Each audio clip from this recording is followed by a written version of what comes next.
پیارے دوستو، ہم سبھی جانتے ہیں کہ اسلام ایک ایسا دھرم یعنی مذہب ہے جس میں لگ بھگ 1,24,000 نبی بھیجے گئے، اور عیسائیوں اور یہودیوں میں بھی نبیوں کا ذکر ملتا ہے۔ اسلامی کتابوں سے پتہ چلتا ہے کہ دنیا کے اتہاس میں لاکھوں نبی آئے، لیکن قرآن میں لگ بھگ 25 نبیوں کا ذکر ملتا ہے۔ قرآن میں ان نبیوں کا نام، ان کے وقت، ان کے علاقے اور ان کے قوم کے بارے میں جانکاری دی گئی ہے۔ آج ہم ان 25 نبیوں کے بارے میں چرچا کریں گے اور جانیں گے آج کے دیشوں کے حساب سے یہ نبی کہاں پر آئے تھے۔ سب سے پہلے ہم حضرت آدم علیہ السلام کا ذکر کریں گے، جو سب سے پہلے نبی اور دنیا کا پہلا انسان تھا۔ حضرت آدم علیہ السلام کی پیدائش جنت میں ہوئی تھی، لیکن جب انہیں دنیا میں بھیجا گیا تو آج کے وقت کے حساب سے انہیں سری لنکا میں اتارا گیا۔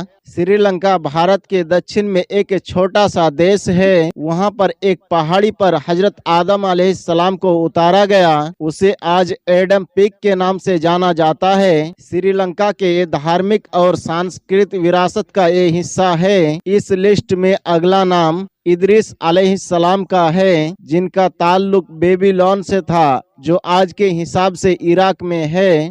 حضرت ادریس علیہ السلام نے بھی باقی نبیوں کی طرح برے کام چھوڑ کر اچھے کام کرنے کی دعوت دی۔ انہوں نے ایک اللہ کی عبادت کرنے کا حکم دیا اور عبادت کے کچھ خاص طریقے سکھائے۔ انہوں نے خاص دنوں میں روزے رکھنے اور اپنے مال کا کچھ حصہ خیرات کرنے کا بھی حکم دیا، لیکن ان کے ساتھ بھی وہی ہوا جو دوسرے نبیوں کے ساتھ ہوا تھا۔ ان کے قوم نے ان کے ساتھ برا سلوک کیا، جس کی وجہ سے حضرت ادریس علیہ السلام نے اپنے ماننے والوں کے ساتھ ہجرت کی، آج کے حساب سے مصر کے علاقے کی طرف۔ اس لسٹ میں اگلا نام حضرت نوح علیہ السلام کا ہے، جسے آدم ثانی بھی کہا جاتا ہے۔ حضرت نوح علیہ السلام کے دور میں جب ان کی قوم بہت ہی زیادہ بگڑ گئی تھی اور کسی بھی بات کو سننے کو تیار نہیں تھی، تب اللہ کی طرف سے ایک بہت بڑا پانی کا عذاب آیا۔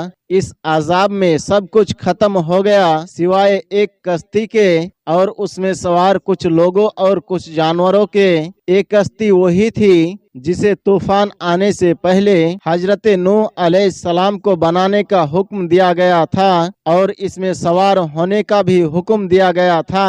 اکثر علماء اور اتہاس کار بتاتے ہیں کہ حضرت نوح علیہ السلام کا تعلق آج کے حساب سے عراق کے علاقے سے تھا، حالانکہ کچھ دوسرے کتابوں میں حضرت نوح علیہ السلام کے تعلق سے کسی اور علاقے کی طرف اشارہ کیا گیا ہے۔ حیرانی کی بات یہ ہے کہ نئی ریسرچ میں علماء یہ بھی کہتے ہیں ممکن ہے حضرت نوح علیہ السلام کا بھارت کے علاقے سے ہو۔ اس کے کارن یہ ہے کہ بھارت کے پرانے دھرموں کی بہت ساری اتہاسک کہانیاں اور کلچر یعنی سنسکرتی حضرت نوح علیہ السلام کے چیزوں سے ملتی جلتی ہے۔ اگلا نام حضرت ہود علیہ السلام کا ہے۔ قرآن اور دوسری دھارمک کتابوں میں یہ بتایا گیا ہے کہ حضرت ہود علیہ السلام کو عرب کے دکشن علاقے میں بھیجا گیا تھا۔ آج کے حساب سے یہ علاقہ پوری یمن یا پশ্چمی عمان کا ہوتا ہے۔ حضرت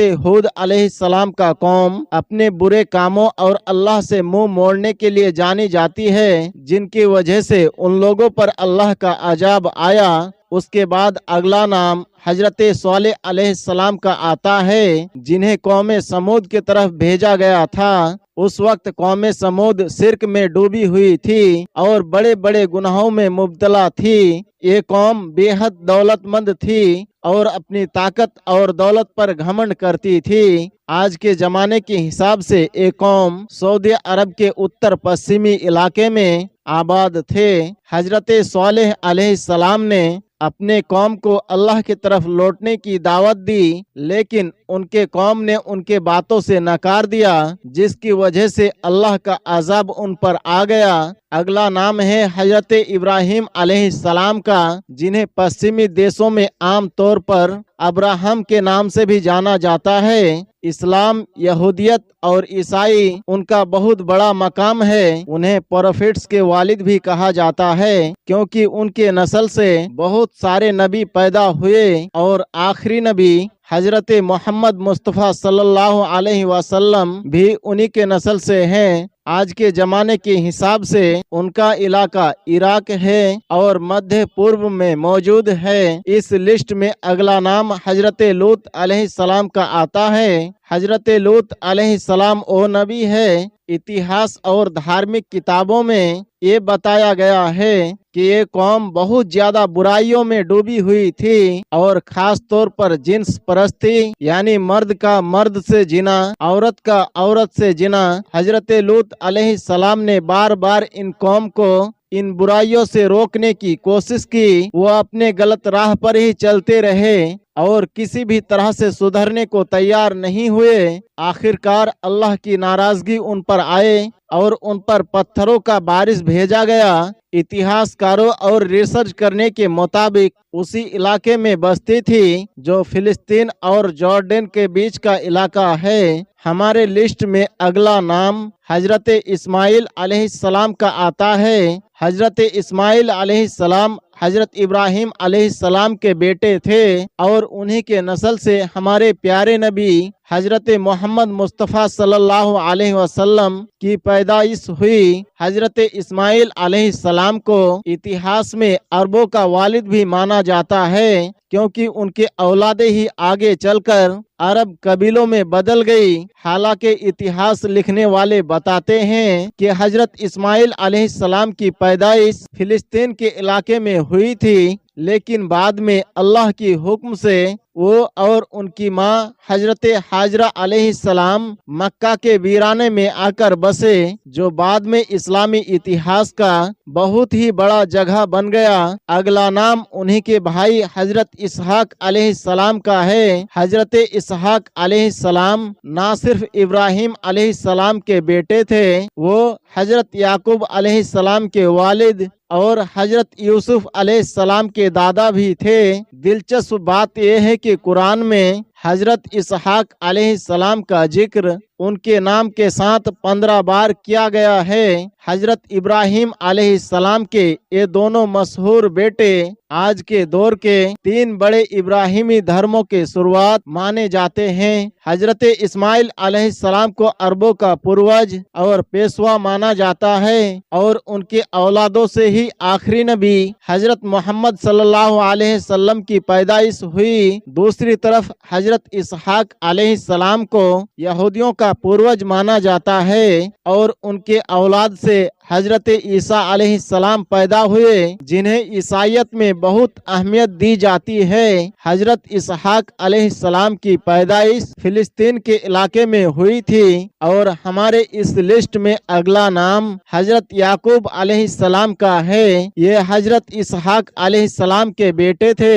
اور ان کی پیدائش بھی فلسطین کے اسی علاقے میں ہوئی تھی۔ اس کے بعد اگلا نام حضرت یوسف علیہ السلام کا آتا ہے جو حضرت یعقوب علیہ السلام کے بیٹے تھے۔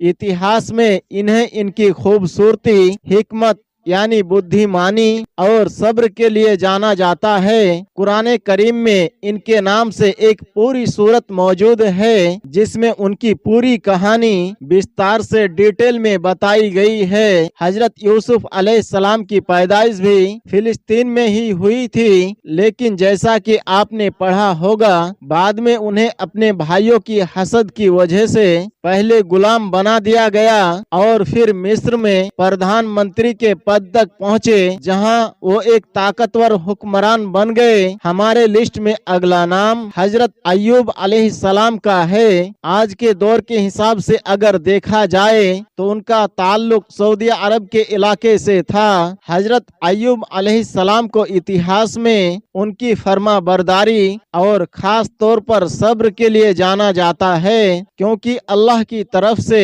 جو امتحان ان کے سامنے آیا شاید ہی کسی اور پر آیا ہو، لیکن انہوں نے ہر حالت میں اپنی سچائی اور صبر کو بنا کر رکھا۔ ان کے بعد اگلا نام حضرت شعیب علیہ السلام کا ہے۔ آج کے وقت میں ان کا تعلق سیریا سے تھا جسے شام بھی کہا جاتا ہے، جو اس وقت میں کمزور اور غریب لوگوں کے ساتھ وہ لوگ بہت برا سلوک کرتے تھے۔ حضرت شعیب علیہ السلام نے اس بری حالت کو ٹھیک کرنے اور انصاف